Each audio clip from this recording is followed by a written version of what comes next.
Hello, everybody. My name is Barry John, and welcome to Tactical Breach Wizards. I have a co-commentator with me, and I will let him introduce himself.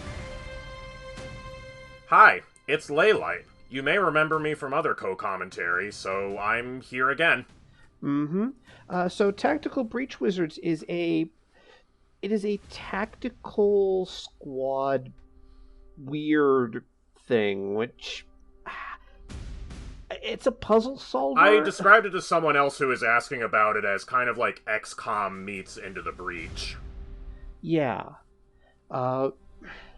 This is from the same people who created Gunpoint, which I've LP'd, and Heat Signature, which I haven't. I suppose I should eventually now, but yeah. Honestly, this is the sort of game that is best experienced rather than described, and well, that's what, Let's Plays are for. So before we begin, how much experience do you have with this game, Laylight? Well, at this point, all I have played is the demo, which is basically the first introduction to the game concept, essentially, but I'm going to be blind going forward from that, so I'll be experiencing this for the first time myself. Ah, that's nice to hear.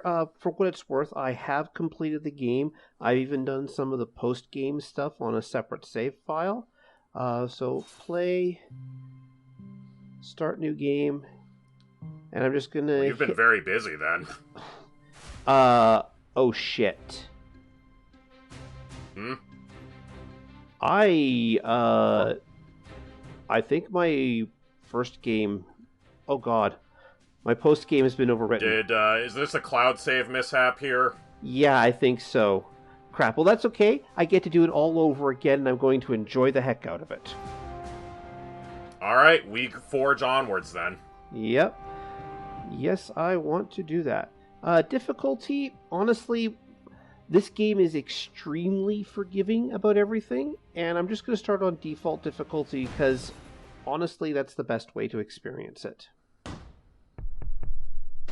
It'll be a lot clearer what hard mode means once we see the action in action. So we have the guy from the opening screen and somebody else here. We're in position. Suppression Hex is online. There is a lot of world building that goes on where they show you what's going on. They don't tell you a thing and then expect you to. It's a very good writing. Foresight telling you. So we're introduced to our first concept here. Back from Gunpoint is optional dialogue here.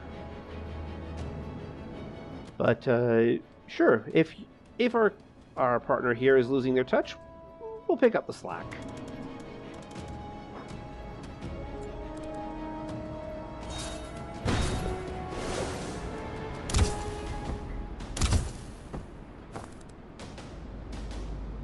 Design, words, code, Tom Francis. Wow. So we seem to be some sort of paramilitary squad. So I can select Zan here. I have Liv Kennedy, who is our NPC helper. And our goal here is to select the 3 burst ability and issue the order to shoot them. Which, let's not take any chances. Oh, right, I gotta select 3 bolt burst. And then shoot them. Out the window. You cast gun. Yep. This game is very much in the vein of Gunpoint and Heat Signature, where chucking people out the windows is not only fun, but encouraged.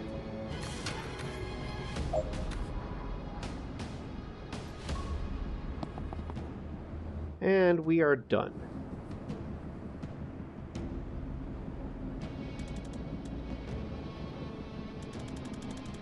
Druid Mafia smuggling ship.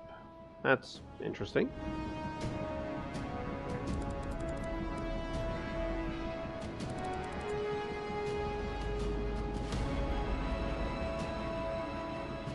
So here we have the move on statement here, which is our end of conversation thing. But you don't care. You know what? We are using force in somebody else's waters. Let's clarify our legality here. Seems a little late for that, but better late than never. True. I love the aesthetic here. Liv Kennedy has a wand with a silencer and a laser pointer attached, and our character Zane here has a machine gun with a staff attached to it.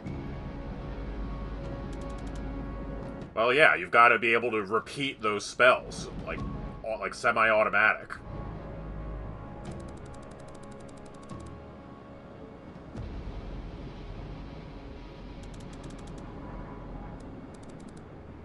Or number 2. So Zane here previews things.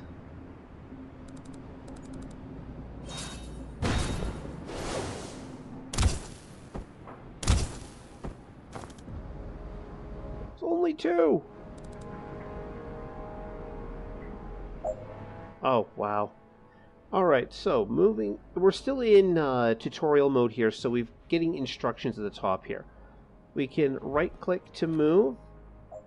Using the laptop is an option. Gains 1 mana, which is our little... Sorry, I go over here. There we go. Press the center on it. It's our charge counter. So I'm just going to 3-bolt burst. Shoot the enemy you can't take cover from. Which is going to be this guy, because he's... As you mentioned earlier, you know, we have an XCOM type thing going on where... take cover... Lines of sight are very important in this game. Mm-hmm. You can't rewind. No one else... So we can call up the event log, just in case you want a detailed breakdown of what's gone on. Yeah, it takes a bit of getting used to like, understand, like, the total set of actions you can take in a turn, but it's a good model, and we'll see how it holds up later. Mm-hmm. Especially in... later on when you're tracking cause and effect.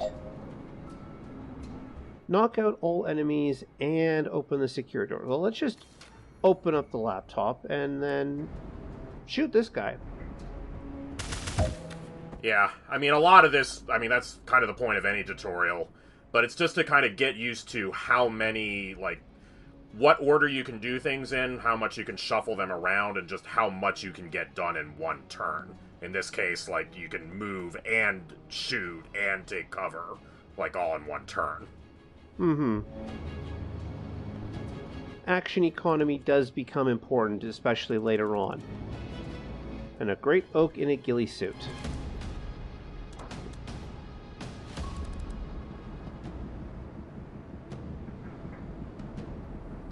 Maybe they want to be mistaken for a sniper.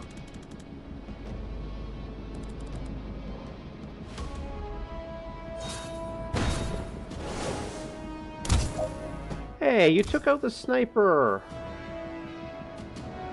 Well, I guess this is the part where you'll use the ability and send you out the window. Very efficient. Mm-hmm. So what it's explaining here is you have the action phase, the 4C phase, and the enemy turn. So what's happening is you can perform actions and then say 4C in action. We're just going to click it here. Oops. And We must go back to right to prevent the future. Yep. So the whole thing is that Zan brings to the table infinite retries. He can predict the future, and if the future doesn't go his way, he just resets and tries again. Oh, hold on. Yeah, like, the foreseeing phase is just what really makes this game, like, what really... Like I was really attracted to this when I saw it in action, because, like, there are so many games that this would have been useful for, just to predict what's going to happen because of all these mechanical interactions. Mm-hmm. Or things like, who is this enemy going to target? So we're going to 4C again because we're still in preview mode. Yep. So we can rewind every step, and there's a little bar above the rewind button. That gives you an idea about how many steps you've taken in the turn, to give you an idea about how much work needs to go into things. But one of the things we're also introduced is that enemies will tend to either prioritize targeting the nearest enemy or the nearest player or somebody that they can take out. So by moving Zan right up here, the guy's now attacking us and not sending Liv out the window. Well, HP is there to be spent, right? Yeah. But notice how within reason. Yeah, but notice how shooting him didn't actually retarget him to Liv, even though he could set Liv there. So we're going to force C a section, and you know what? We're good.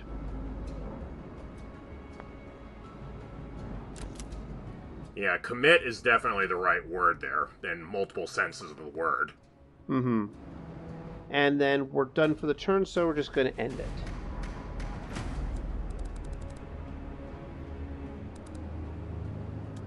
Yeah, they got him bound and bagged. But this is twigging my worry. That is not a reference to how long it's been since the previous game.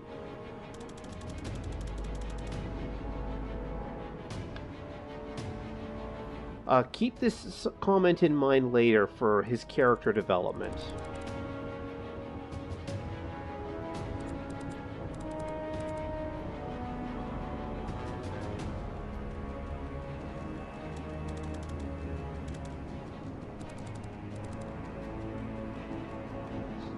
Yeah, he's clutching crystals, not pearls. You know, considering this game came out last summer, yes, I am going to breach this year.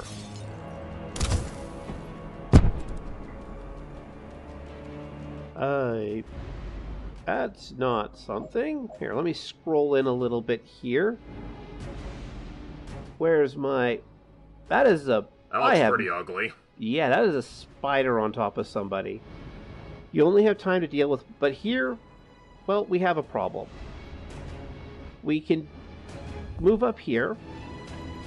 And if we save Liv, let's just shoot this guy out of the way. For C. Also note that there's now a 1 over top of the enemy here, which gives you an idea about enemy priority. Well, that's not going to work. We have our orders. Yep. Let's try that again. Let's shoot him. And then see what happens with... Oh. That's not good. You know what? No. I have a better idea. I have a different idea. Have you ever watched the movie Speed? I have not. Oh. Well, did you know that one of the reasons why people... Oh. Well, there's a comment in that movie about how to deal with hostage situations. And one of the things that the protagonist does that's very stupid is he suggests shooting the hostage. Well, that sounds like that's going to ruin everything then. And in case you may have heard that, but I just got the achievement for shooting the hostage in this level. Yeah, everybody's like, that doesn't help, but... Yeah, because now you see how the hostage... The hostage must survive. Yep. So, unfortunately, orders are orders. Honestly, we're paramilitary or military. We knew the risks signing up.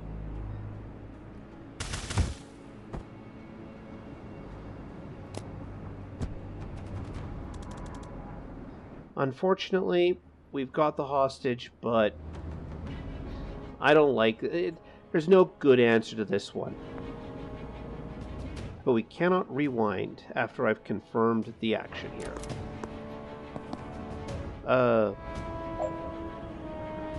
Move next to the hostage and blink out. So, move next to the hostage.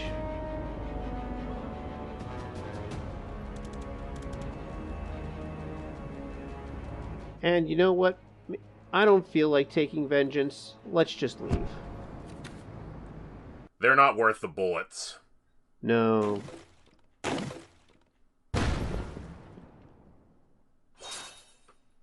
So that's what to expect. That's what it's all about.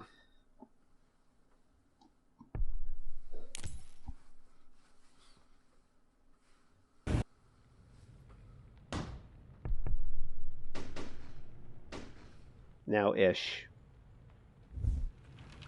Present day, present time. Notorious druid gets shot by a doctor. Well, that sounds like an open and shut case.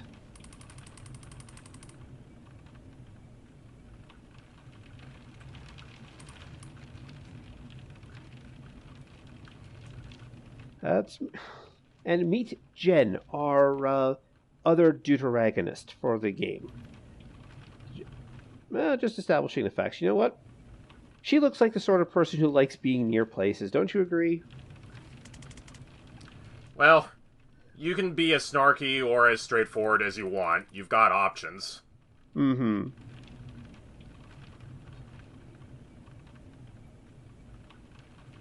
Oh. You know what? Unfortunately, I won't be able to data mine, data dump the entire dialogue trees for this game like I could for Gunpoint. Unfortunately, most people are just going to have to experience the choices Leylight and I choose. And if you want to see the other options, you can play the game yourself. I highly encourage it. Yeah, I'm mostly just going to be leaving them to you, but if one of them particularly strikes my fancy, I might make a suggestion. Hopefully Fair in a enough. timely fashion. Yeah.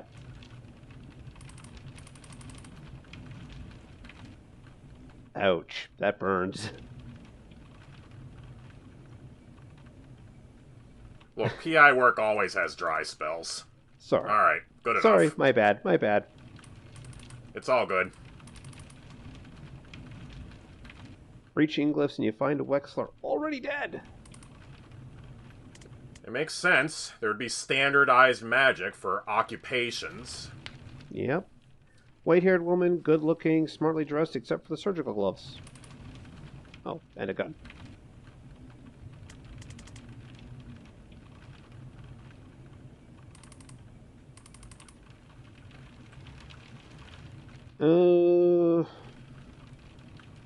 Throwing lightning. Not about getting a gun. A legitimate point here. You know, guns are still dangerous in a world full of magic users.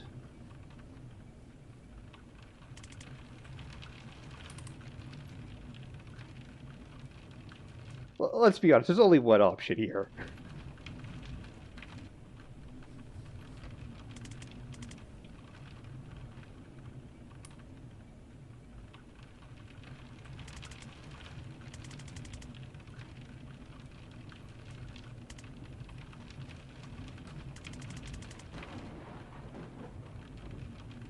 Hey, Liv, not Liv, Jen, we're supposed to be a PG game here. Are we? We're in a police procedural, you know. I think we're at least PG-13. True. 2-week stasis curse on the car. Ooh, arson, murder, and jaywalking.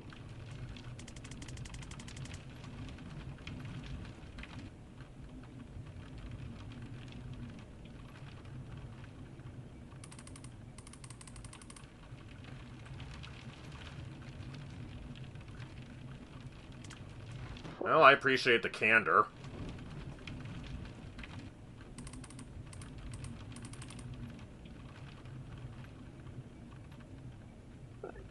You know what? I think unhexing the car is important here.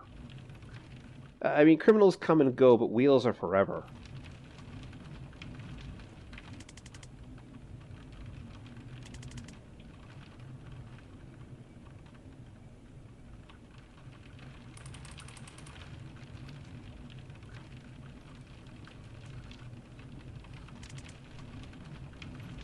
I love how expressive these characters are with how vague the character models are. Yeah, exactly. Like there's a lot of like crusty little details all on them, but they're still yeah, they still get the point across. Mm-hmm. Provisional PI. Oof.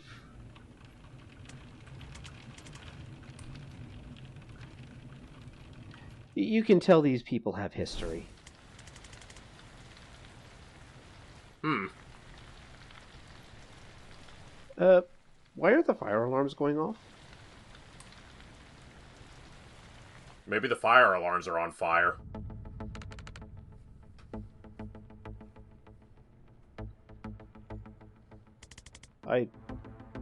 Hello? Hello, who are you? Oh, No. Zan.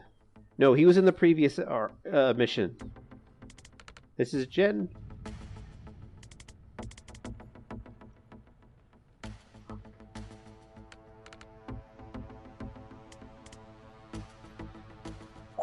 Well, the game wears its objectives on its sleeve. Defenestrate. Verb 1. Throw out of a window. And now we have Jen here. Oh, come on. No matter how Jen. big and imposing their abilities or health bar are, if they're out the window, they're dead. Yep. Or at least not a problem anymore. A less lethal pyromancer. Fireproof, doesn't take damage from anything fire or mild fire based, has 15 health, and goes out the window.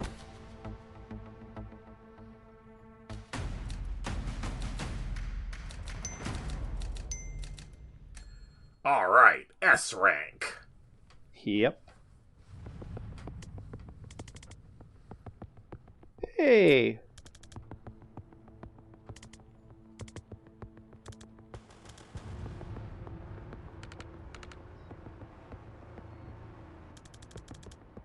Wait. RCP. Are we in Raccoon City?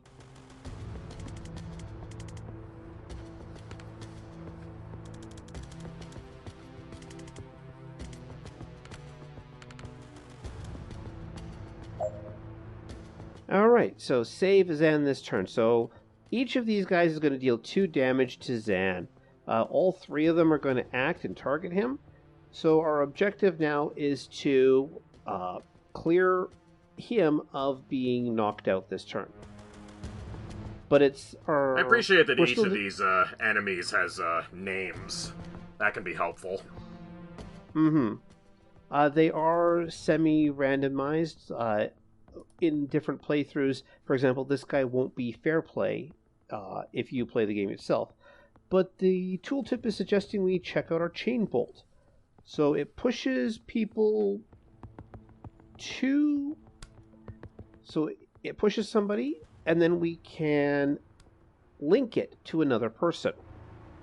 So I can do that. And then Zan automatically acts to shoot his target. So just like in the prologue chapter, the emphasis is just basically on, as long as you meet the prerequisites for each ability, you can just use as many of the options on the left as you can per turn. Mm-hmm.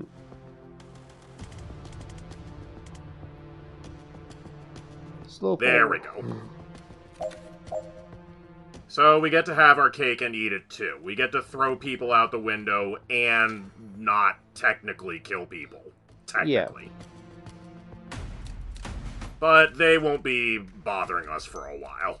Yeah. Yeah, Hostile's unconscious.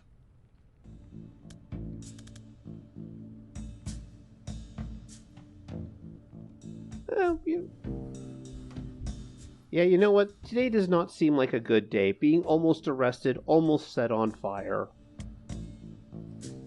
And they got her car. Yeah, that's impounding car. No, why would you ever do that? Oh, interesting. We met her last set of missions.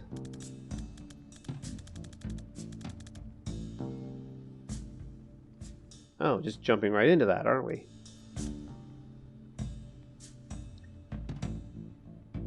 Blasé, medical, or end the conversation.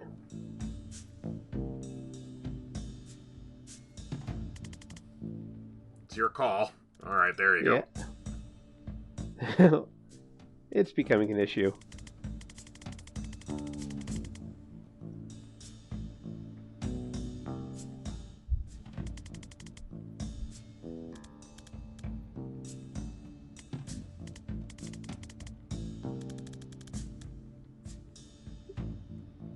I do want to try throwing this problem through this window, though. Yes.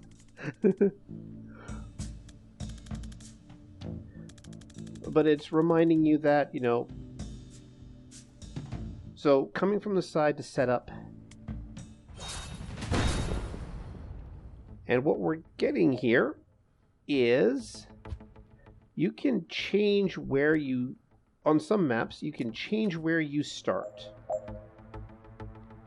which is important for setting up things here. So we've moved Zan over here to the side like he suggested, and Zan can breach here.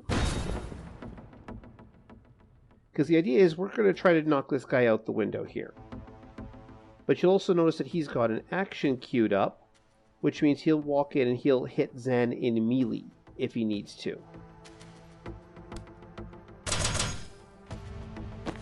Then Jen can breach here. And so it's probably a good idea to talk about the how pushes work in this game. We'll see some finer details later, but basically pushes always happen kind of a straight line. Mm-hmm. In general, approaching... If you've played Battletech, or Pop-Tart's Battletech LP, how he's got the... If something comes from the front, it usually pushes them that way. Like here, I'll rewind here, and we'll just do something different. Yeah, because in a square grid situation, you always have to ask about, how sequences work, how double pushes work, and how diagonals work. Mm-hmm. So, for example, here, if I stand here and shoot him, you can see how it's showing the predictive he goes out that way. But if Jen stands here, shooting him into the corner. But in general, whichever side you approach... Actually, I'm going to back up here. Yeah, so it's right kind of like there. major axis rules, unless you're like in a exact diagonal or some such. Or maybe it's like a 30-degree rule or something. Yeah, it's... Because you're standing at a knight's move away at the moment. And it's... in general, though, the best way to deal with things is just to approach them straight on. But sometimes you'll just have to tweak the angle a little bit to make things work out.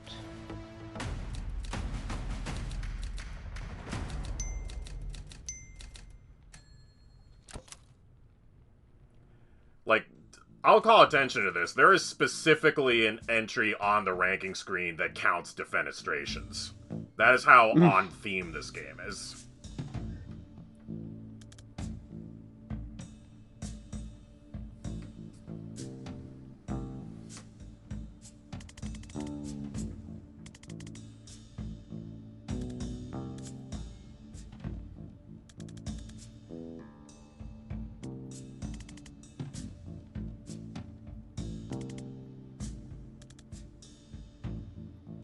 Who's she working for?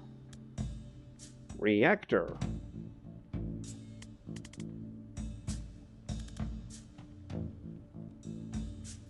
Yeah, this sounds like a new investigation. Yeah, that's still pretty new by investigation standards. Yeah.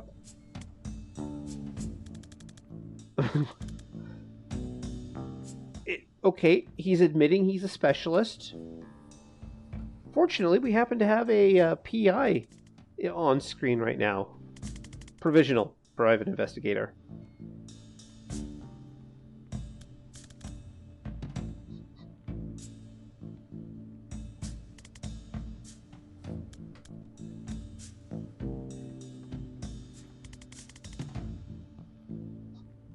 It's a tough job market.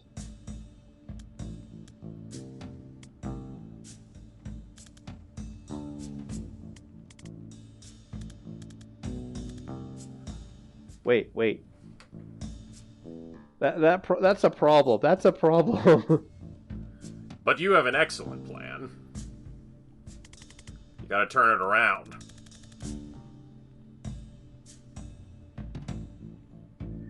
Set up a shot that'll knock him flat.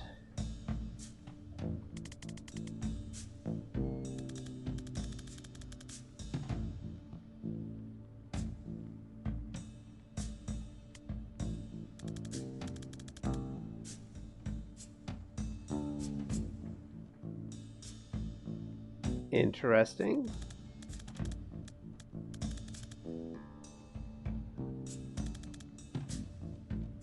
Well, that would explain why it does that much damage. Mm-hmm. Doesn't meaningfully explain anything. The writing on this game is so on point. They'll even lampshade their own technobabble. Or actually, no, it's not. It's Magi babble at this point. Well, when we're in a setting like this, magic and science get a little blurry. Mm-hmm. Anything that's reliable and dependable counts as science. Yeah. So the note here is that basically Zan can set up an Overwatch shot as one of his actions on the turn. So, for example, I can move here. Yeah, it would be a little much to worry about this early on, so it's being introduced now when it's like an illustration of how it's useful here, of course. We are, of course, in the second part of the tutorial, you see. Yeah. You'll notice here how it says there's an action cost in the upper right-hand corner of these. You'll also notice up here Zan has one action left. And Jen's little icon up here shows she has an action, she has a move, and she has mana available. Just to give you, it gives you the information to, you know, hold on. Yeah, that makes sense, because otherwise you would have been able to burst and reactive bolt, and that would perhaps be a little too much gun for one gun. Mm-hmm. But it's asking us to foresee. There we go. But I'm going to do something just a little bit different here, because Jen still has the... Oh, right, if Jen moves here, you can see how he's actually going to go for Jen instead. So Jen can't get too close to this guy, otherwise he won't run into Zan's ability.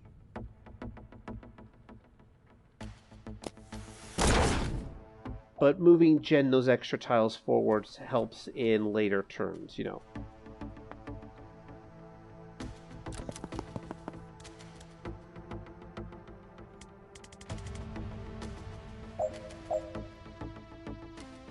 Alright, sealing a door is Yeah, so overall, I think this game does a pretty good job of kind of, like, introducing problems and solutions, like, at a fast pace, because, of course, this is like a crisis situation where we're kind of improvising, but still, like, in a game sense for the player, like, at a reasonable pace. Mm-hmm.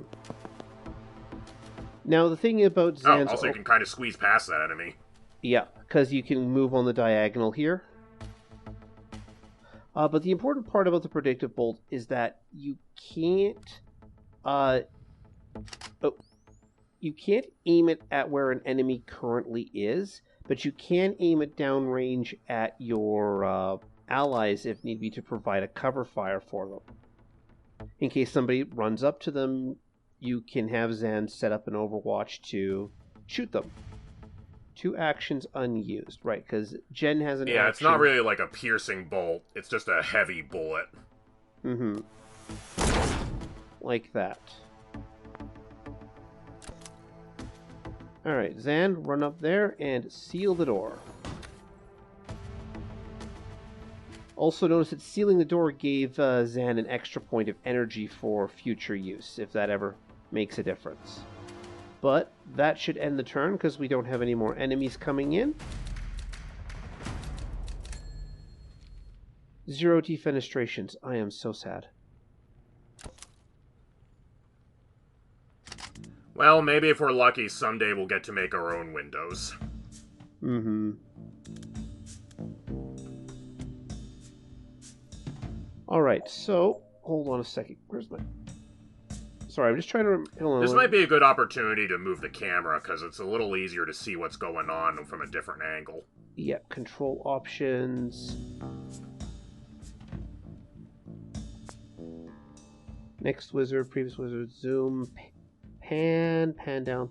Rotate camera. Oh, hold the right button. Rotate camera. Oh, R and C. Really? R and... Oh, no. That's real... Yeah, I just use the right mouse button, but it's good to know that you can pan it as well. That's helpful. Yeah, there we go. This is a little bit better. So you can see here how... Unfortunately, you get this, but unfortunately that means you can't really have, like, coordinates, unfortunately, either. So you just kind of have to make do with, kind of describing places. Mm-hmm. So we see here how this guy has his own Overwatch ability that he's got set up on this line here. So in order to bring Zan in through this side, because you'll notice how there's only one breach point on each of the doors here. So while we could reverse things around, here. The idea is we need to be able to clear this guy out before Zan can come in and do his things. Otherwise, well, here. Let me just... Oh, I wanted Zan. There we go. Breach. So, for example, Zan runs in, gets shot. I don't like that. Yeah, that guy's twitchy. Mm-hmm. But, so what I'm going to do...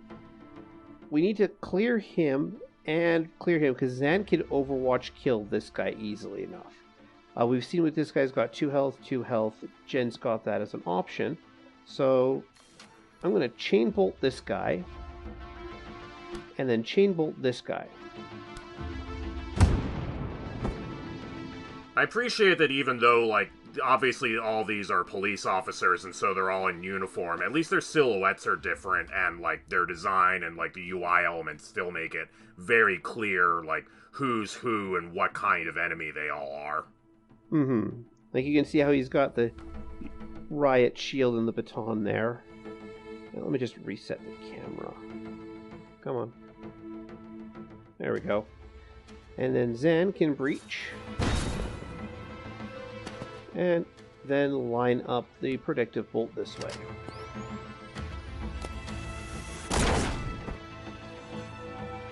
I'm sure he'll be fine. Yeah, it's not like he's being shot in 4 dimensions.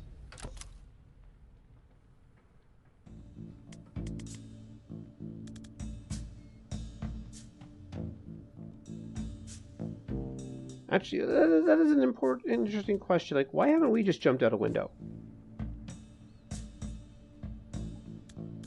Well, we have other work to do.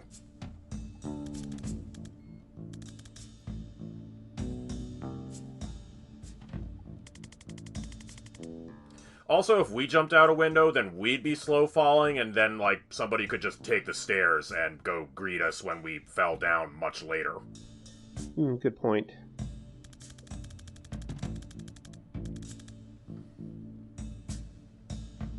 Yeah, that seems to be what's going on.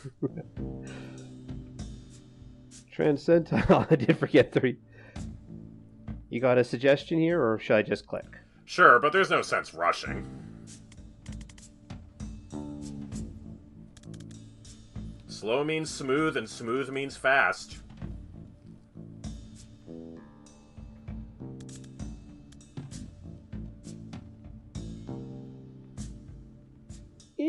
You know what? Let it out, Jen.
wasn't born ready.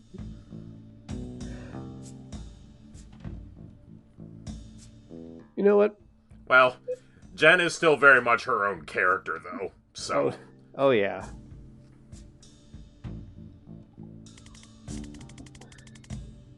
And of course we get an age for Jen, you know. Actually, we should probably think about where to breach, yeah.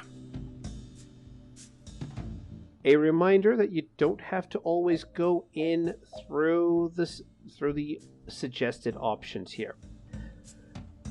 So we have a door ceiling here that isn't going to spawn an enemy yet. We have several gentlemen standing in front of conveniently placed doors. And a laptop we have to reach. So the question then becomes, how best do we take care of this? Because now... Yeah, this is basically where the tutorial's all done and we have our first practical exam. Mm-hmm. Because we know that Jen's chain lightning hits 2 people at a time. Let me just... Yeah, it hits 2 people. So we can hit somebody and knock them back 2 places up against the wall. And of course, the angle which we approach people is important. And this is a game where trying and failing is built into it. It assumes you're going to screw up at some point, somewhere, somehow, and it doesn't punish you for it. That's what 4C and Rewind are for. Mm-hmm. If anything, I think the only game that really lets you experiment and encourages to your heart's content is Celeste in its own way. But Leylite, you've been through this with me, and I've been through all this before. How would you like to handle this? Well, it's a little tricky. There's reasonably good options here. I think I would probably want to start with something like Jen breaching and then walking up to the currently down left side of that RCPD desk. Because I think you might have an angle on the nightstick person by the window from there. So you're suggesting right here then? Or right here? To the one that actually says RCPD. So down left, or... Yeah, that tile. Yeah, a little bit more inwards. Just, you can check the line of sight angles after that. I think the trackers should start pointing at you if they can see you. One tile before then. Oh. See? We can do that. Yeah, because I think then you'll have a line of sight on the nightstick guy, I think. Ooh, that's close. Not quite then. Because we get the little orange line of sight thing here. So, rewind. The important thing I want to point out here, is that the person who commits a breach on the door gets 1 free tile of movement in a turn. So you see how Jen and Zan here are stacked up on the door. When Jen breaches, she takes that 1 free step to stand in front of the door, which can become very important later on.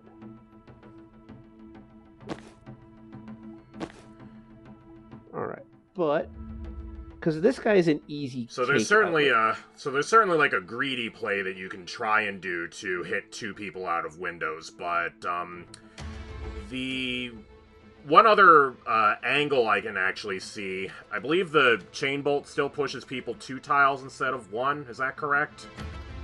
Yep, 2 knockback pushes the unit that many squares. If they hit a wall, the remaining knockback is taken as damage. So if you knock somebody... So if Jen instead comes through the other door, then you could target the guy who is way far to the left currently, and then rebound to the nightstick guy. So you're saying put Jen here, and then you want to hit this... So you want to breach here, hit this guy, and then this guy. Yep. Is that what... Okay. Breach. Yeah, that's an option.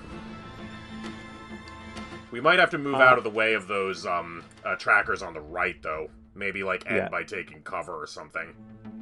Or we can also move here, and this central pillar blocks everybody's line of sight. Sure. So now you should be able to kind of, chain bolt around the corner, so to say. Like that. That's what you were suggesting. Yep. Alright, so let's commit to that. Jen is clear, but we still have all of Zan's actions to go through. Exactly. So, there are certainly times when we might want to interleave them, but for now, this seems like a fair start, at least, to one potential plan.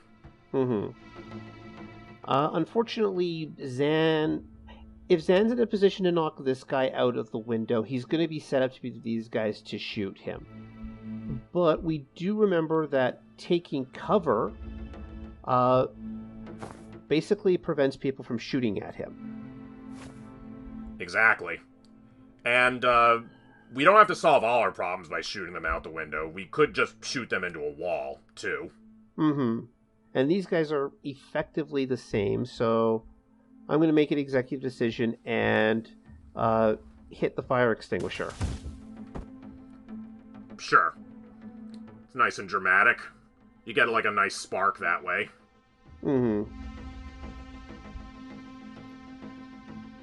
And just going to end the turn. Oh, that's ugly. Alright, so Jen is now out of energy and can't chain bolt anybody anymore, but her basic attack still deals 2 knockback, but no innate damage. And Zan still has his 3-bolt shot, which is 1 damage, 1 knockback.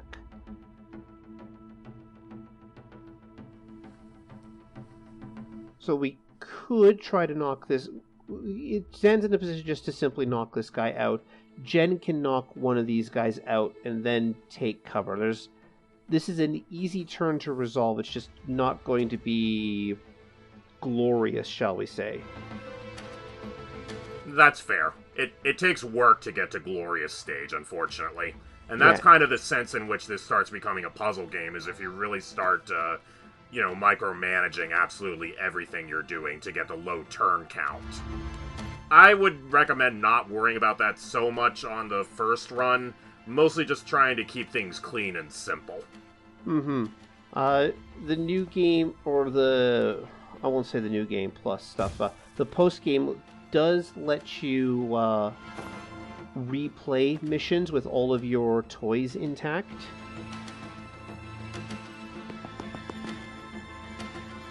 Use laptop. Alright, good. The guy by the reinforcement door can't see Zan, so you should be in good shape here. There you go.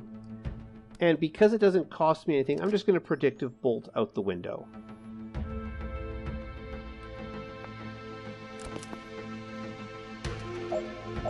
Oh, that's annoying.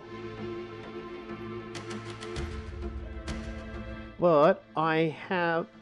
So, what we can do here is if Zan can clear this guy... No, hold on. I'm just checking here.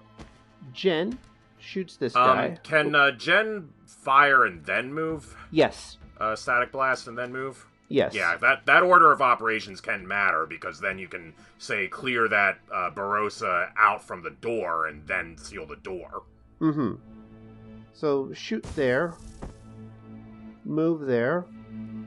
And sealing the door gives her that extra point of energy, except she's used up her action for the turn, so she can't chain shoot him. But we have Zan for that.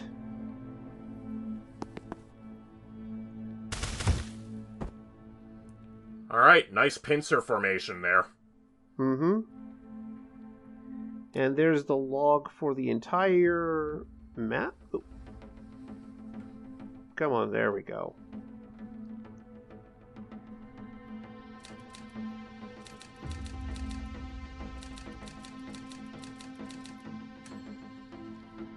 So, while yes, we do have HP, it's still probably for the best that we avoid getting shot. Seems bad. HP does refresh between missions.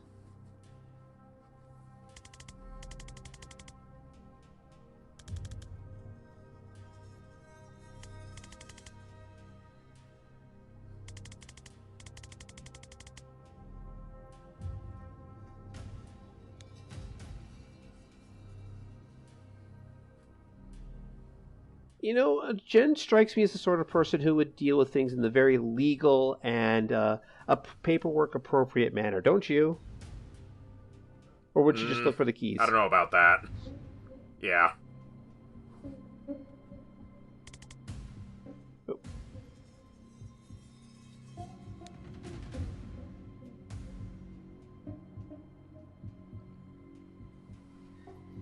The quality of the rescue may suffer.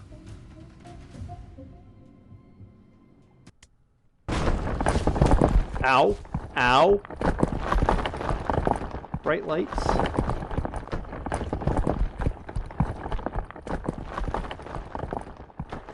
Also, you may or may not have noticed there was a faint blue trail through the window here, or through the wall there.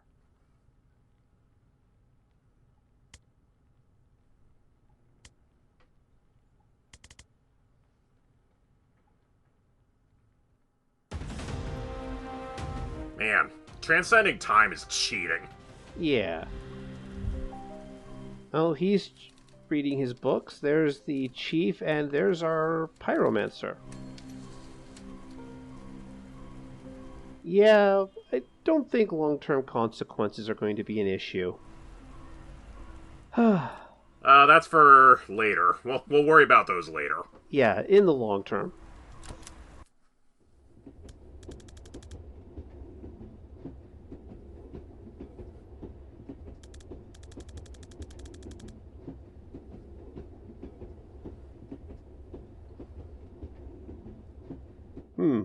We were dealing with Dessa the Banks. It's time for business. Yeah.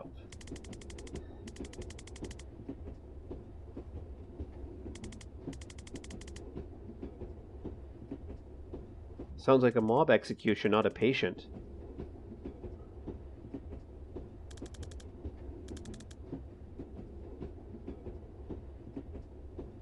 This is the only answer.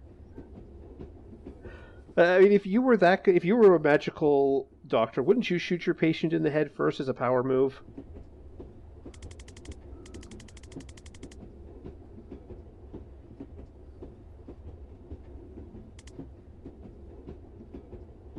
You gotta keep an open mind when it comes to magic. Mm-hmm. I also like the fact that they're on the subway, fully armed, and nobody's batting an eye. Or maybe it explains why they're the only ones here.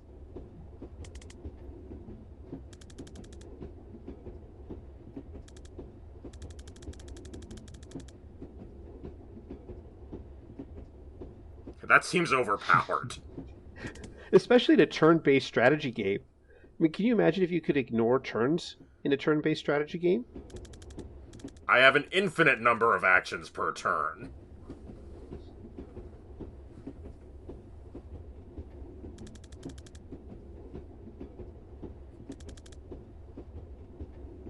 That's not an ominous statement at all. Well, because she's not.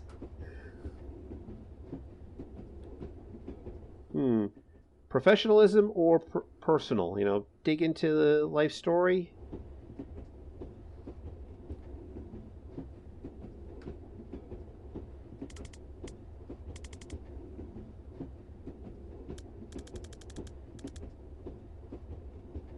Sounds about right. That's not that much of an exaggeration, yeah. So they're on the level of the Los Angeles Police Department then. Yeah. If any of the people watching this are from Los Angeles, I'm joking. I'm joking. You guys are sixth.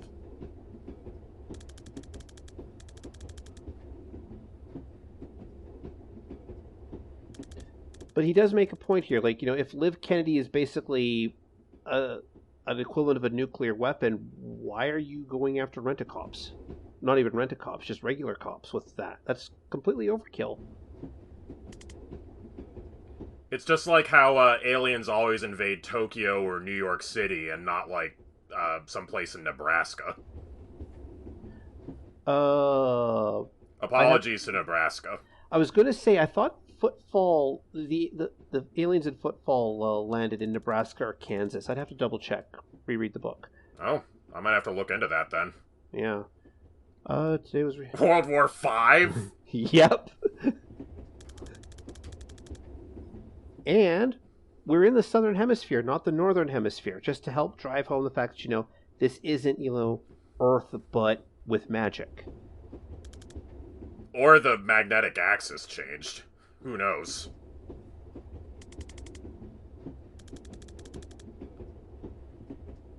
So it's 89. now... Yeah. XD 89. Zan does look like the kind of guy who would be in a late 80s action flick.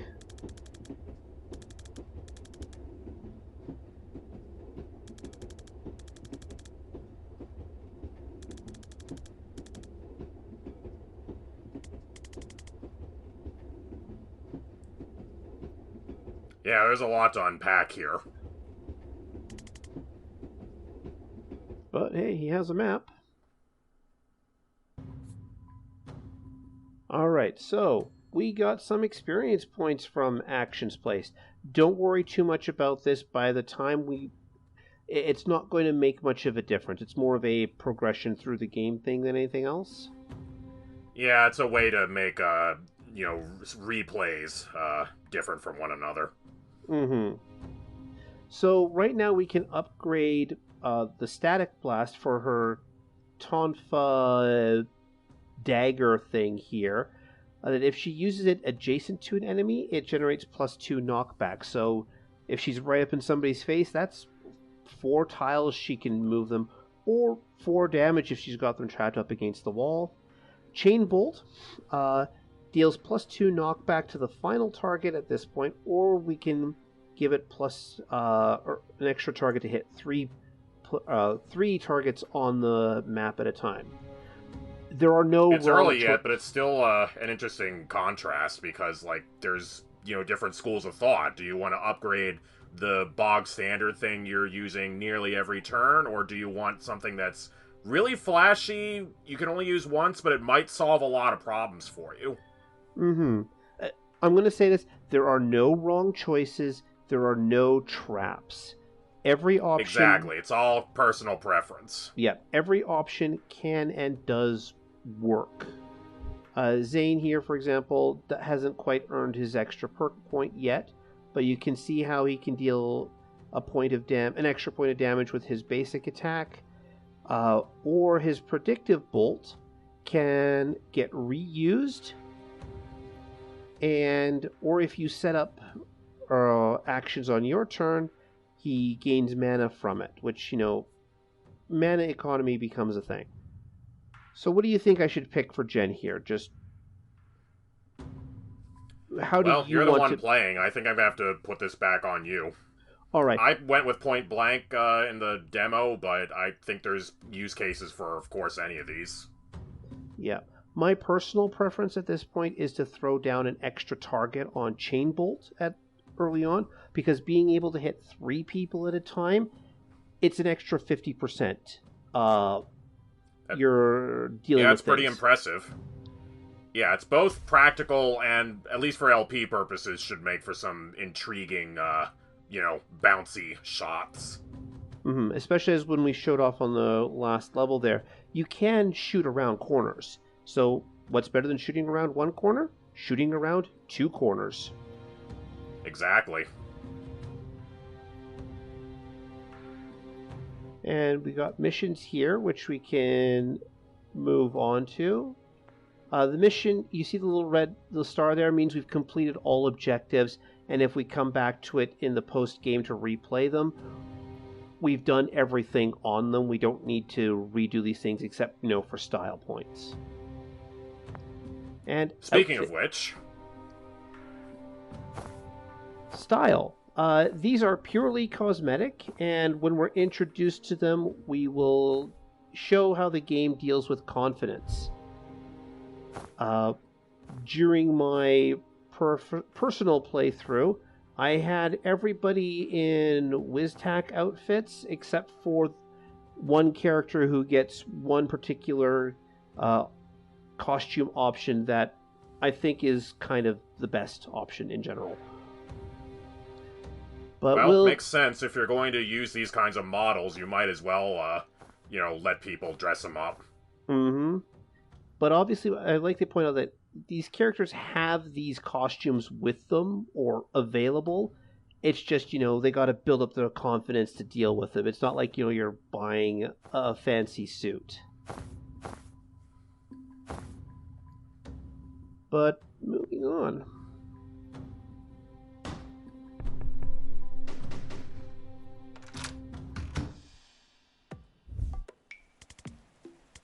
Welcome to our office. That is a nice throw rug.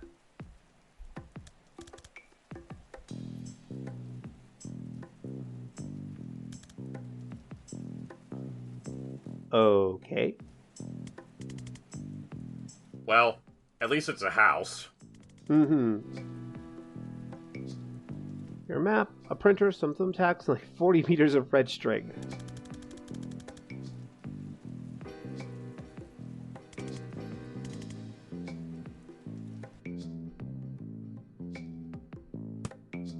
It's time for the big board.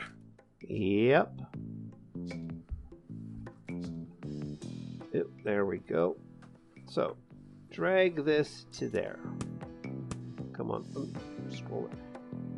Actually, I'm just going to click details here, and these come up with interesting factoids about all of our characters. And I'm probably going to screen cap this stuff and post them in the thread just so that people can read them on their own time.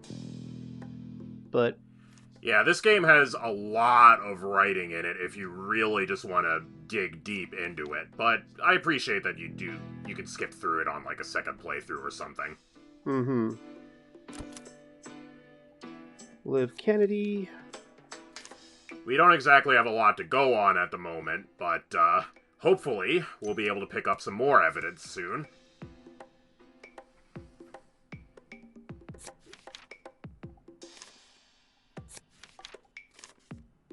Just getting these quickly. People can pause it at home if they don't want to read them in the thread. But so Liv Kennedy has abducted Dessa Banks, and Reactor employs Liv Kennedy. But you know what? We don't have to do it that way. What if... click. Well, sounds like Reactor might be interested in Dessa Banks to some extent. Mm-hmm. Come on, I want to... Oh, darn it. It's not letting me... You can get some interesting comments if you rearrange things a little weirdly. Like, what happens if Dessa Banks is hired or employs a Reactor, or vice versa? Yeah, or the doctor abducted Liv Kennedy. Mm-hmm. And it's even an in-universe thing there, so... Yeah, that would be a good start.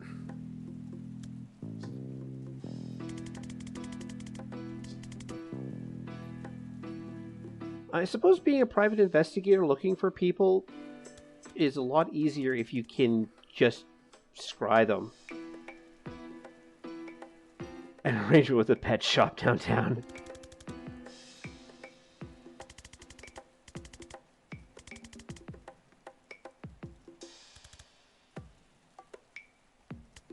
Oh, a bit. Wait a second. You've mentioned that you've had, like, 3 jobs and 2 of them didn't pay. Did this guy not pay you? Is that why he owes you? Yeah, sounds like he literally owes her. Yeah. I mean, at least she's willing to make an effort. They're 2 different police departments. I think they probably heard about it.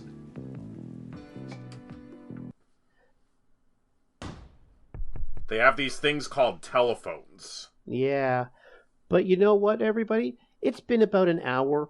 This is going to be something I think we can pick up next time. Yeah. So, thank you for joining me, Lele. And I think we will see everybody in the next video. Alright, thank you for having me. And I will see everybody later.